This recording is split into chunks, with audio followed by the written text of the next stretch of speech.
Hi there, thanks for joining. In this video I want to show you one way you can approach painting a sunset. So you can paint along with me. The list of materials you find in the description box, as well as the link to the reference photo. So let's get started. First we're gonna make the sketch, and I use a little bit of blue paint and a little bit of white to make it less dark. It's easier to cover a light color than a dark color later on when you're painting. Now, you see the horizon line is an important part of the painting, and it's on about 1/3. And try to draw the line from your shoulder so that your whole arm moves. So try not to do it from your wrist, but from your shoulder. Then you can easily paint straight lines and hold the brush perpendicular to the canvas. That way, with a flat brush, you can easily make reasonably straight lines. Then we can indicate the mountains or the hills, the sun and the reflection that's straight underneath the sun in the water. Then you see that orangey yellow kind of sky part. So that is a sort of a negative space, you could say, but we just indicate the edge of the clouds. And now, for the rest, you see some parts, it is all a bit cloudy, of course, but you see at some parts, you see those holes, those negative spaces. You can indicate that if you like. But the fun part with landscape painting often is you don't have to be that precise, of course. Nobody's gonna count if you have exactly put all the clouds at exactly the right spot, and if the forms of the clouds are exactly right. See, and here you see this kind of dynamic in the clouds going like this. Well, and that's it for the sketching phase. The sketch phase for these kind of things is quite easy. On my palette, phthalo blue, magenta, cadmium red dark, cadmium yellow middle, and titanium white. Now, let's premix some colors. I grab a little bit of phthalo blue, or quite a lot actually, because that's one of the things I wanted to show. With paintings like this, it's important that you take enough paint, that you put enough paint on your palette. And that you premix some colors is also very important. Why? Because in the clouds there are a lot of different color variations, and you can easily paint these variations wet and wet if you have pre-mixed some colors on your palette. So you don't have to mix every color that you see, but just some piles of paint of the most important colors that you see in the photograph.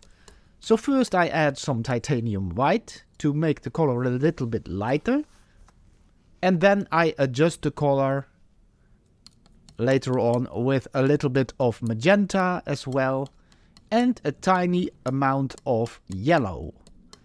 And you may think, yellow in a blue sky, isn't that strange?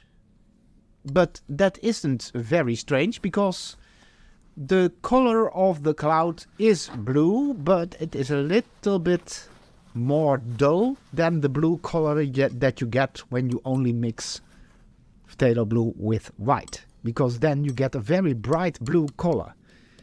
And if you add a little bit of magenta, it gets more towards the purple side. And so that mixture then contains a little bit of the primaries phthalo, this is a dark version of cyan, and magenta.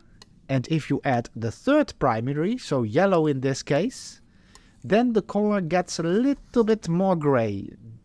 Just use a tiny amount of yellow, that's enough, and then it doesn't become green, but it becomes a little bit more gray. And still, it's quite a nice blue color. So that has to do with dulling colors down, and that is often necessary when painting from real life. So when you pre-mix colors, you do have the time to try to recreate the color as best as you can. And you can focus on it, and especially with a palette knife, you can make big piles of paint But also the backside of the palette knife is useful to compare your color that you have to the photograph, because you can easily hold it in front of the photograph. That's way more easy than with a brush. And also, you know that when you mix colors with a brush, all the paint disappears in the bristles. But when you mix with a palette knife, you get these nice piles of paint that you can use later on. Now, isn't this boring, you might wonder? No, it isn't, to premix colors, because mixing colors is fun, and at this stage you can just concentrate on the mixing and the checking of colors. And these colors, because they are in piles on your palette, won't dry quickly. With these kind of piles that you see here on my palette, I can easily paint for 2 hours on end. So a lot of people always complain about the fast drying times of acrylics.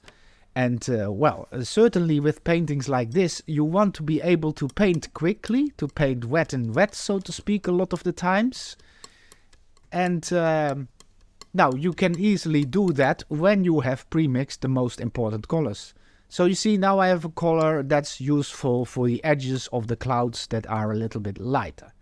So sometimes people think this isn't very intuitively, but it's exactly the other way around. If you have premixed colors, you will be able to paint more freely. You will see that later on, because you can easily jump from one color to another color. They're already there on your palette, and also it's way more easy to correct mistakes, because if you make a mistake, you can easily return to the color that you previously used, because they are still on your palette. But more on that later on. Now I'm focusing on this lighter color that you see coming through the clouds. So that's just a matter of adding more white to the mixture. And by the way, these 3 mixtures that I made here up till now all contain just a balance of phthalo blue, titanium white, a little bit of magenta, and a tiny touch of yellow. So this mixture now is also complete. Then I head over to the other lighter colors. They contain a little bit more white again. So I just mix some extra white through this mixture. And there you go. Now we're going to mix a color for the more purplish colors that you see when you go downward in the photograph. So now the main color that I use is magenta, and then I add a slight touch of phthalo blue, and it's a very dark kind of purple color, and I'm not sure if that's the right color, by the way, but it's difficult to judge it like this because the tonal value is so much darker than the tonal value of the cloud on the photograph. So I just add some white to first make the tonal value more like the tonal value on the photograph. Then it's easier to compare and to see what is lacking with your color. Let's compare with the photograph, you see. But I think I keep this color for now. Then there is a transition again to a more, grayish, purplish, orangey kind of color there. How do you call it? So again, the base color that I use is magenta. And I add a slight amount of phthalo blue. But again, it's a little bit difficult to judge, so I'll add a little bit of white as well again. So you see, this color looks rather similar to the color that I mixed previously. So that isn't right, but that is no problem. That's why we're mixing, we're focusing on mixing now, so we can easily adjust it by adding more magenta. And now I add quite an amount of yellow as well, because that tones the purple a little bit down and makes it more kind of, how do you call it, more brownish kind of purple. But you see, you can see that that is getting closer to the color that we see. That when we go more downward, the color gets more red. So, or more orangey, I should say. So this time I take a shortcut and I just grab some cadmium red dark, and a little bit of yellow, so that I get an orange color, and I mix that through a part of that previous mixture. And I also add quite an amount of white. And then I'm gonna look, it's quite okay for that part, you see? But how do you like this? This process is just fun to do, this color mixing process. Now I have to make quite a big amount of an orange color for that sky. That's quite yellow-orange. And yes, I use a lot of cadmium yellow medium and a little bit of magenta to let it shift towards orange a little bit, but it may need some white as well. But look at that. I split the color because one part I want to make a little bit lighter with white, and the other part I want to make a little bit more towards the orange side later on. So first I add white to this part of the color. You see, that's reasonably okay. Could use a little bit more magenta, I guess. There you go. So it's always a balancing act, color mixing. But look at that palette. Isn't it great? You can put this palette at your wall, and then you don't even need to paint anymore. That palette is great enough by its own. Now this part I already said I want to make more orange. That orange also gets reflected in the water. Now I'm gonna head over to these strange colors in the water. How do you approach that? Well, it has a kind of a purple feel to it, but it's a little bit gray, and at the downside it's a little bit dark, and going upward it's a little bit more light. So I use phthalo blue again, and I'm gonna mix it with cadmium red cadmium red dark. Because if I would mix it with magenta, I would be mixing only two primaries, and I would get a very bright kind of purple. But I want a more toned down purple, and I can achieve that easier by just mixing cadmium red dark through the phthalo blue. And that has another benefit. Cadmium red is a very opaque pigment, and phthalo blue isn't. Phthalo blue is a transparent pigment. So I increase the opaqueness by adding an opaque color. And especially with dark colors, when you want to paint dark colors on your painting and you want it to cover well, then it's easy to make a dark color that you mix out of an opaque color or two opaque colors. But in this case, yeah, I need the phthalo blue. But if you don't have cadmium red, don't worry, just do it with the colors that you have. The only thing is, it might be that you have to paint over the same spot 2 times to make it cover better.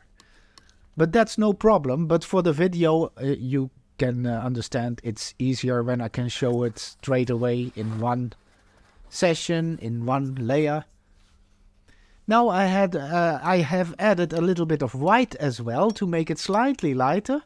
And that other mixture here contains more red relatively than and less phthalo blue. And I add more white, so you get a grayish, purplish kind of color, you see? I add even more of the red. So a very nice kind of grayish, desaturated red, purplish color. I must say, now you can easily take a coffee break if you've mixed enough paint. And sometimes I do that because the mixing process is quite intense. And it's nice to start painting with a fresh eye, but you don't have to worry that it dries out immediately. You can easily drink a cup of coffee and then start painting. But in this instance, I just start straight away. And I want to start with a light blue color. Now, the order in which you paint the colors, that's up to yourself. In general, I like painting from dark to light. But in this case, I would like to paint the background colors first. So these parts that shine through the clouds. Because the clouds overlap the background color. And yeah, in this case, the background color is quite light in comparison to the other colors. But so you see, there are no rules in painting, luckily. And if you want to start with the darkest colors, that's also possible. It's no problem at all. Here I make the color slightly lighter, even with a little bit of that other mixture. And I want to add a little bit of purple, but I do it too much, you see? Way too much. So I correct that with that other color again, so that's better. And here and there I just add a little bit of these light colors. By the way, I paint on a middle gray or a gray canvas. It's not exactly middle gray, but I do that because I like that, because on a gray canvas you can work from dark to light, but you can also work from light to dark. And on a white canvas you cannot put a light color, but on a gray canvas you can put a light color, and we'll do that in an instant, because now I want to leave these colors that I put on to dry. So meanwhile I'm gonna focus on the yellow and orange parts surrounding the sun. Mr. Nightingale, how many times do I need to remind you not to walk with brushes in your mouth the whole day? That's gonna be another hefty bill. I grab a lot of titanium white and a slight touch of yellow, because that sun that looks almost white, but it still contains a little bit of yellow and maybe even a little bit of orange.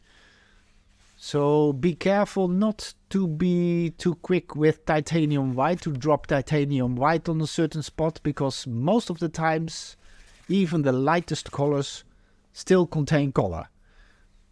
So, and I just globally block this color in.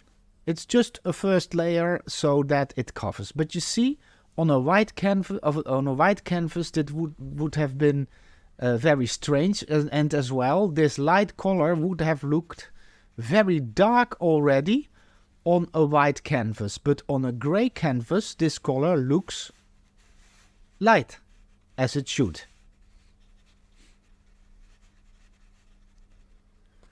Now you see that after that first color, that light color, I surround that color with a slightly darker, more orangey color. And after that I add even more orange. And by the way, I also made a video about shiny objects, how do you call it, radiant objects like a candle. I'll try to, I hope I don't forget. I put the link in the description as well, so you can watch that as well. It's the same technique. It's just you look at the lightest color and you surround it with gradually with darker colors and color that contains more color, so to speak, that gets more intense. So I've done that, and I did this with a smaller round brush. Because this is a little part that I want to be a little bit precise about, because it's rather an important part in the painting, of course, because it is our light source and it plays a prominent role in the picture. But from now on, I most likely am gonna use this larger, big, flat brush, because the planes are bigger, so it's easier to do that with a larger brush, of course. And it also prevents you from being too detailed straight away. Now I grab a little bit of that orangey color, pre-mixed color, and I mix that through that yellow orangey color that I used previously. So now I get a color that is a little bit in between. And at the end here, I'm gonna add more magenta to make that orange color a little bit redder, you see, because I also see that on the photograph, and here it can use even more magenta because it even gets a little bit of purple. But you see that with these pre-mixed colors, you don't have to mix every color that you see on the photograph. You can mix on the fly while you're painting, and then you can mix with your brush because these are only small adjustments. Now I blend these colors a little bit together.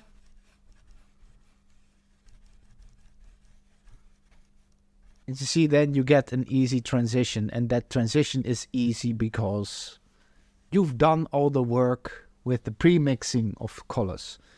Here I guess I see a tiny ridge of orange, but maybe this is a little bit too dark. I will adjust it later on because this was a little bit too dark. I get a little bit of this soft orangey color, this pinkish orangey color, and I'll block that in with this big brush. And then you see that when I get over here, the color on the photograph gets a little bit darker and more pinkish, or purplish. And but at this stage I grab the small brush again, a small brush with round bristles, and I do that shiny edge, and that's the same as the sun. You see the light hitting the clouds there at the bottom, and again, this isn't pure white, it is white with a touch of yellow and a touch of magenta in it.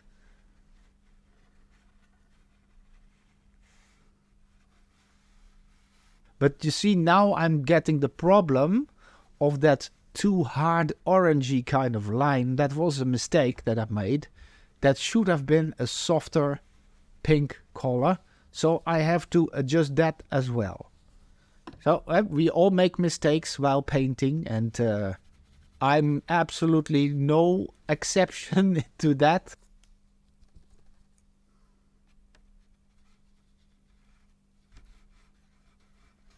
But now you see I adjust that sharp orangey color.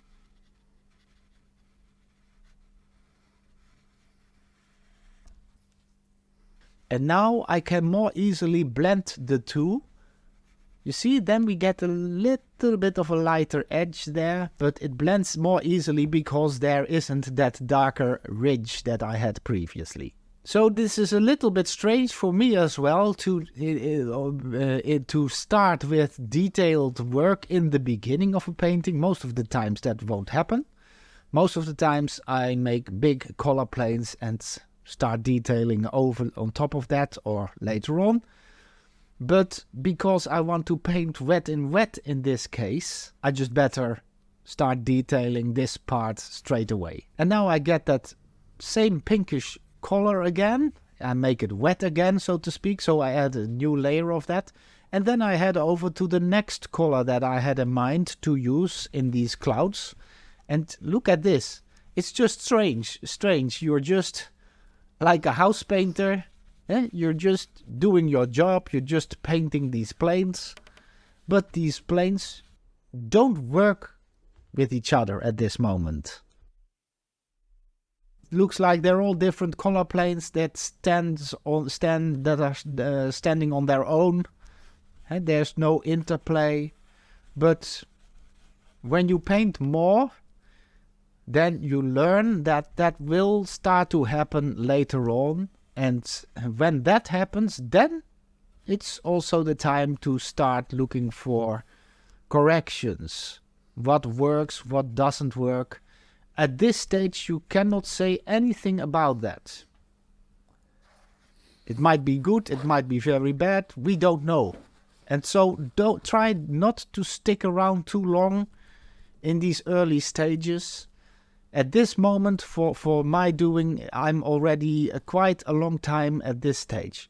Here, I want to connect these two values, so I make a color in between the two values, literally on my palette. So I mixed the two colors on my palette, and now I can easily wipe them together on my canvas as well. You see, so you can very easily make a soft transition. And also you can make it very easily, make it look a little bit shiny, a little bit cloudy, because that shininess and cloudiness, strange words to use like this, but that always has to do with mainly soft edges and slight alterations of tonal values and colors. They change in a very subtle way. And here, even a spot like this, I use that lighter color. But you see this way, and I add a little bit of that slightly lighter color at some spots, then you get that misty glowiness a little bit. And if I want to make it redder, I add more magenta and a little bit of yellow. And you see here, for instance, I want to add a slight touch of purple. And when I want to bring that down again, I just use a color from my palette again. So you see already I can play with all the colors on my palette. I can jump to and from all the colors that I have. And that is a great feeling. And then you really sense that joy of painting. Oops, this is a little bit too dark. I should have used it maybe here, but even there, that's a little bit too dark. So I add a little bit more white. Because when you look at the photograph, to the differences in tonal values of that cloud and the red brownish sky that you see there on the left, the difference in tonal values is less than what I've done now, so I have to correct that later on. But try to be careful or try to compare tonal values to each other all the time when you're painting. So now, you see, this gets a little bit darker, so that tonal value on the left in my sky is closer to the tonal value of the cloud. And that's what I see on the photograph as well. So that's what I wanted to achieve here. And up till now, I think that is reasonably good. So I try to wipe that together even a little bit, you see? So it gets connected. Let's head over to the orange again. Here it can use a little bit more of orange. And then very quickly it gets lighter when we go to the right. So I grab a little bit more of that yellow mixture again. You see, so this is really already a kind of a second layer. But that was quite a big error that I made there in the early stages, and I wanted to quickly solve it. Because, you see, it's easy to do wet and wet. With this more orangey color, that is a tonal value that's already also a little bit closer to that purple cloud above it. So there you have it. Now these hills here. And you see, because of the shining sun, you have a kind of orangey color over there. Even though we interpret it as though it is a hill. But just try to look at the color plane that you see. What kind of color does it show? And more downwards, it gets a little bit more purplish, more brownish, gray. So, the darker it gets when you go downward. Like that.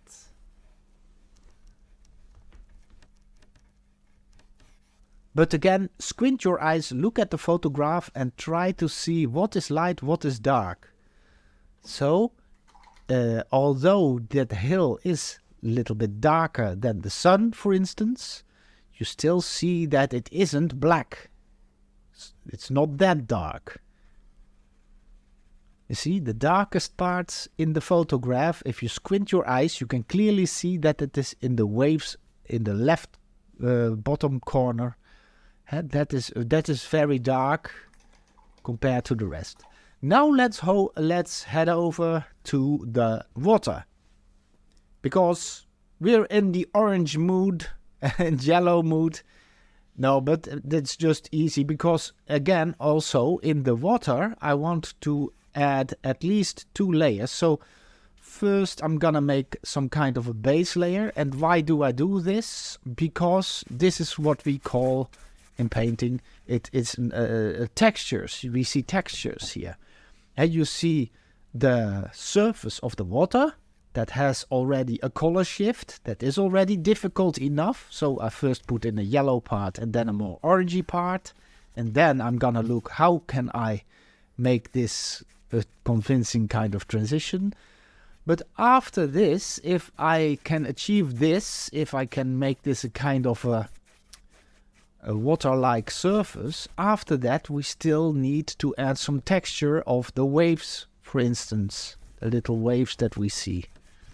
So, yeah, this is a base layer, and in the base layer I try to look through the textures, so I concentrate mostly on the color planes. But you see I've added that yellow there, and then I've added more of orange, and then I just wipe them a little bit horizontally, and I don't mind if it is a little bit sloppy, because that already gives a little bit of that texture-like feeling, you see? As though there are ripples on the water. So you do this a little bit sloppy on purpose, and I mean you don't mix it too good, the paints. You see, and now we head over to that more grayish purple color that we luckily also pre-mixed, so that's very easy, you see. I can just brainlessly, now nearly brainless, start painting. And I can just throw myself into it because I've got all these nice colors on my palette that I can use. It's almost like painting by numbers, but the only difference is we made the numbers ourselves and we made the colors ourselves. But still, it gives a very nice feeling of freedom. So here I add that strange kind of color. Mysterious color, and I think I drop it down all the way downwards, and I can make that color downwards a little bit darker later on, I guess. But first I want to wipe this through that orange again. So look what happens. I just do it a little bit like this, horizontally again. I go back and from left to right, you see, in a kind of a pattern like movement.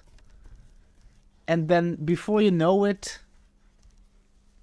you already get a little bit that sense of water. Now let me try a little bit with dark paint. I'm not sure if that's gonna work straight away. We definitely need a second layer to add the textures later on. And then we can, because now everything starts blending together, so that's not so nice. These textures of these ripples you want to add later on.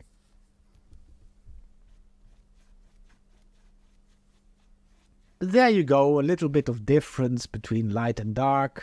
I guess that's good enough for now.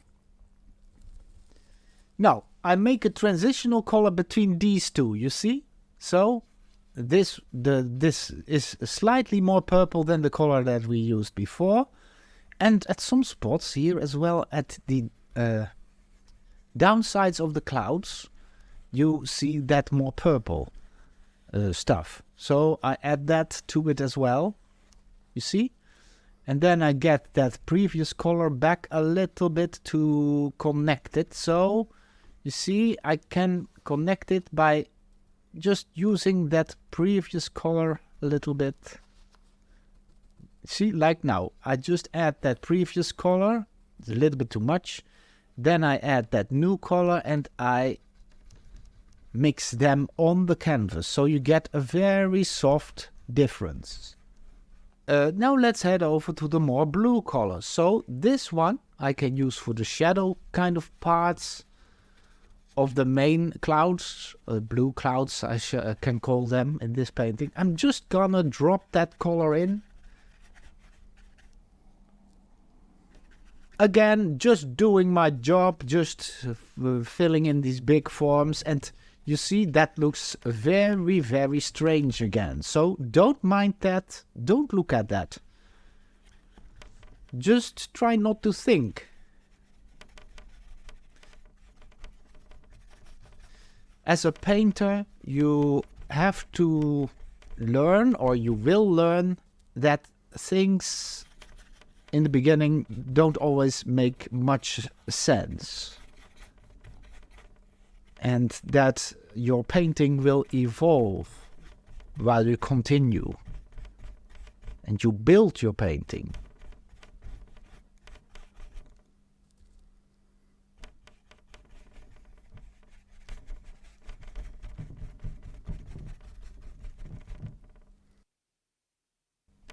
It's a process.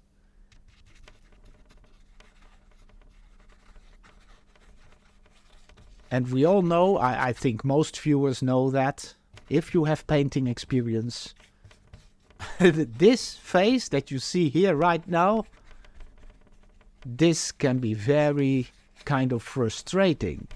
That you really think, I will throw this painting away in the dustbin because this can never go right.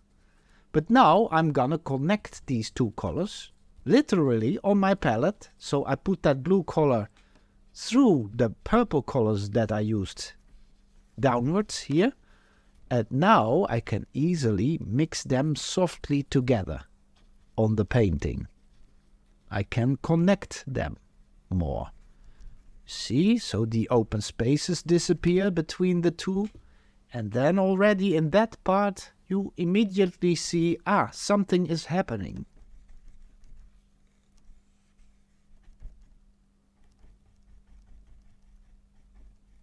Here are some purple parts as well. I just add that. And you see these, that's an important thing here as well. A little bit of purple, but very important with clouds is that when you squint your eyes, you hardly see differences in tonal values. You see, they're all quite dark, and the differences that makes it look a little bit cloudy are very small. So very small differences in light and dark, but also in color. So one color at one spot, it is a little bit more blue. At the next spot, it's a little bit more purple, but it's ever so slightly. And like here, for instance, the tonal values are almost the same of that purple and blue. But if you put them next to each other, it starts to come alive. So, tonal values that are close to each other, but slightly different in color, that already can make a huge difference. Oops, that's way too vivid, vivid purple that I used there.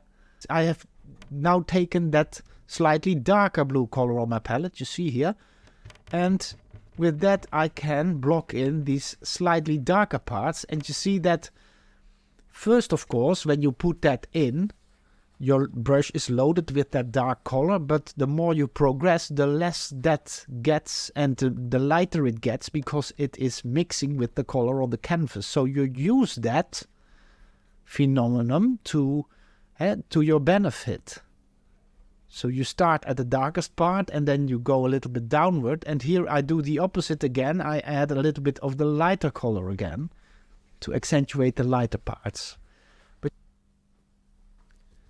So now I grab a little bit of that light color on my brush again that there's already on my canvas. So I'm putting the same color on it again. And why do I do that? Now because I want to be able to mix wet and wet. And I take a little bit of that slightly darker color and mix that through the light color.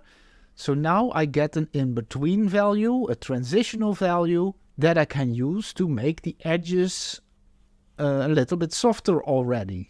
You see, they dissolve a little bit. Because the colors and tonal values are close to that light part. Then we get a sort of soft edge. And of course I can later on transition that lighter color to even darker inside the cloud itself. But at this stage I just try to dissolve that lightest color to a slightly darker color so that we get a connection. And those parts actually are the parts where you look through the clouds. So it's a mixture of the sky color and a little bit darker cloud. But look at this, you can easily also grab a lighter color and add a little bit more of a purple feel to it. By the way, you don't of course have to stick so exactly to the photo. It's just a little bit of inspiration, and it's no use. Yeah, you can do it if you like it, but if you're hyper realist, of course, you want to stick to the photograph very exactly, but I'm not like that. I just try to replicate the things a little bit that I see, the information that I see, I try to use to replicate the image, but it doesn't have to be spot on everywhere. But if I, for instance, ask myself, how can I more or better connect the cloud to the sky? How can I make it look softer? Then those kind of answers I can find in the photograph. That's the way I go about it. The answers that I seek are always to be found in reality or in the photographs. And the information is in what you see. But you then just can start looking consciously for the answer.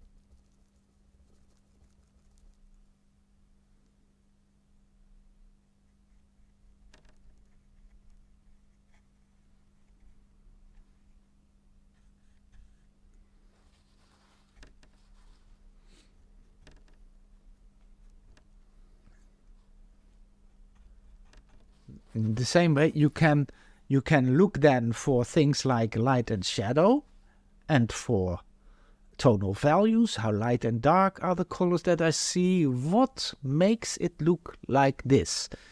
Is it caused by differences in colors next to each other? Are the colors vivid, or are they very desaturated? Another thing, I was watching Star Wars movie a while ago, and what you often see is those nice kind of blue or green lights with the lightsabers, etc., but also in the spaceships when they're floating in space or when they're parked somewhere. And I thought, how is that possible that these colors look so vibrant? And then you look at the surrounding colors, and I saw that they're very cleverly made all the other colors quite dull. Grayish, you could say, grayish and kind of dark. And then, of course, these light colors are very vivid. So, for instance, a red light of a spaceship, that's very red and very light, while all the other colors are quite desaturated. So that, of course, draws the attention to that red light.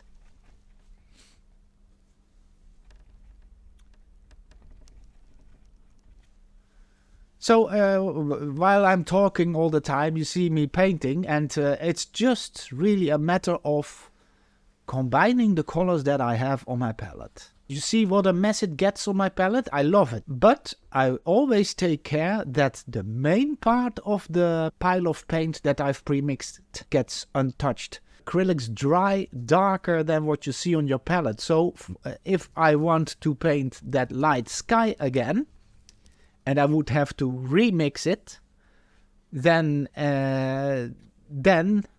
it would be very hard, because when I put that color on the canvas, it will dry darker. But because I have these colors in their wet form still lying on my palette, it's way more easy because I know for absolutely sure that that will dry the same as what I've already put on my canvas.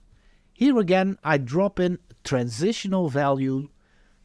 So I mean the cloud is quite dark, but the edge gets a little bit lighter, and that gets closer to the color that is the sky color. But here, at this part of the painting, it also contains a little bit more magenta. It's a little bit more pinkish, purplish. You see? But look how easy you can blend all these colors. So that's just because you have premixed, and 2, you can paint wet and wet because you have premixed. So I keep on telling that all the time. And by the way, when you look at the old masters, they also used to premix colors, and sometimes even their pupils did that work for the great masters. So maybe the painter was lazy. No, I don't think so. But it was part of training, and it also shows the importance of premixing. When you get used to working with premixed colors with acrylics, I've made a special video about it, by the way. Watch that as well, because it is also important to mention again that, for instance, if you don't have enough time to do this whole painting in one session, like I'm doing now, for instance, you only got time for only the water part, for instance, then just make sure that you only premix the colors for that water part, so you don't have to put all the colors of the rainbow on your palette when you want to paint with acrylics. With oils you can do that because they stay wet for a long time, but with acrylics I advise you to just throw the colors that you're gonna use in that session on your palette, and in the amounts that you need for that session, well, that's a matter of experience, and you build that. Maybe in the beginning you most of the times you throw a little bit not enough paint on your palette, but later on maybe sometimes you overdo it and you throw too much paint on the palette, but that's no problem. I prefer too much better than too little. Because as well in this painting, when I wouldn't have enough paint on my palette and I would have to restore an error, then it immediately would become problematic. Then I would have to remix that exact same color or something similar, but with the risk that it dries darker than what I had initially. But now I don't have that risk, and therefore chances are that I make less mistakes and that my painting is finished earlier than when I would have to remix colors all the time, and maybe in that case I would also use more paint to correct the mistakes all the time. The more you progress in your painting, the less paint you need. You see that the piles of paint on my palette still are enough to continue. I want to make some of these lights pop out a little bit. But again, they're not white. As you see here, I drop in a slightly lighter color again. That's a little bit lighter than what was already there, so it's just a matter of a little bit of layering. Also, with clouds, it doesn't matter if you dry brush a little bit. And in the first layers, of course, you need paint to cover the things, but later on you can start dry brushing a little bit if you like that effect, so that you do a little bit of paint on your brush and wipe that on top of the previous layers. Now, with a darker color, with that strange kind of grayish color that I have here, I'm gonna make these ripples in the water with a flat brush, but a smaller flat brush, and I make these horizontal kind of motions. And the closer I get the darker these color gets, but also the ripples are more detailed and, well, the lines are thicker, so to speak. So I just press a little bit harder on the brush so that the bristles spread and then you get thicker lines. So, and I vary the line width a little bit according a little bit to the information that I see, but I don't want to paint every ripple exactly as I see it on the photograph. I'm just hoping that with this paint, with this second layer, I can create the illusion of ripples in the water. And here again, I go over to the slightly lighter color, you see, and just go on top of the previous layers. Now I grab a little bit of the darker again, and so this has here in front, you can as well make a little bit kind of cast shadows in the ripples, or shadow parts, I must say, so that you get a little bit of height. But the further you go back into the background, the less of that kind of details you see. So it's only, especially in the foreground, that you see that. More in the background, you don't see those kind of details.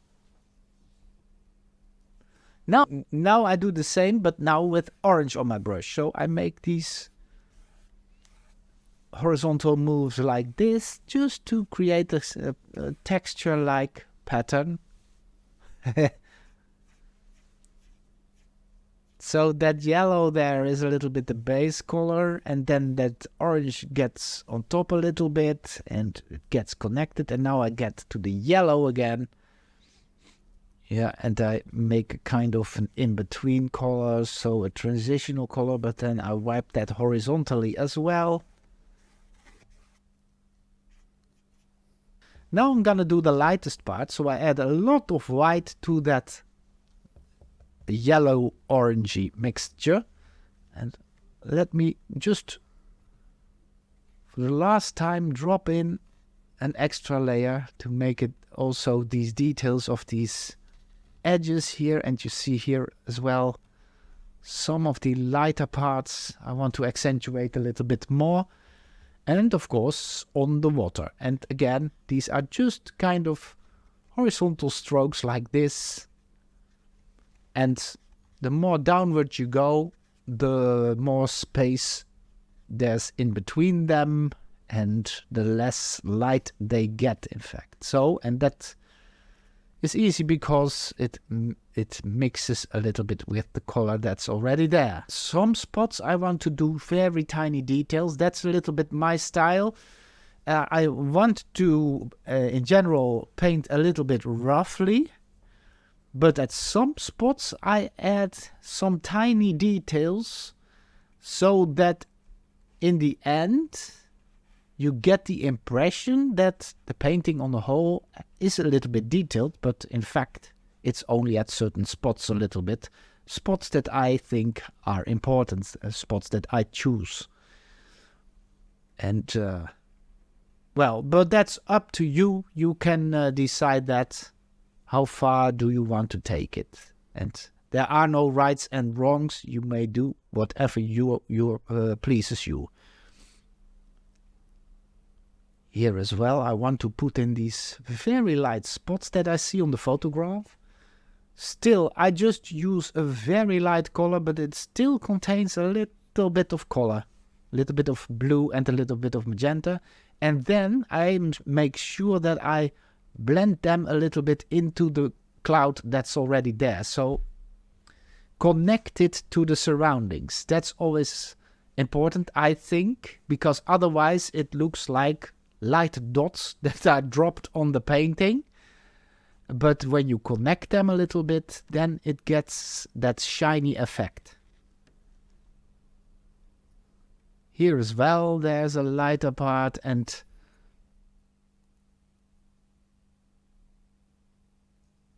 but we're nearly there. I don't want to overdo it. And by the way, most important thing is, and I hope that you can see that in this video, is that premixing of colors, that is the key to a fun painting experience. Now, I guess this is the last video that I do this year. I'm not quite sure because I got a question last time from a viewer about the feeling of getting stuck in the painting process or in progression in painting. And maybe I can answer that in a video next week. But I don't know, it's December. December is always a busy month and well, we'll have to see how it goes. But I already want to say thank you to all of you for all the nice comments and support the past year. And let's go on to a new year with a lot of fun in painting and sometimes struggle in painting, but mostly fun. And yeah, let's enjoy and make it another good one. Thanks for watching. See you next time.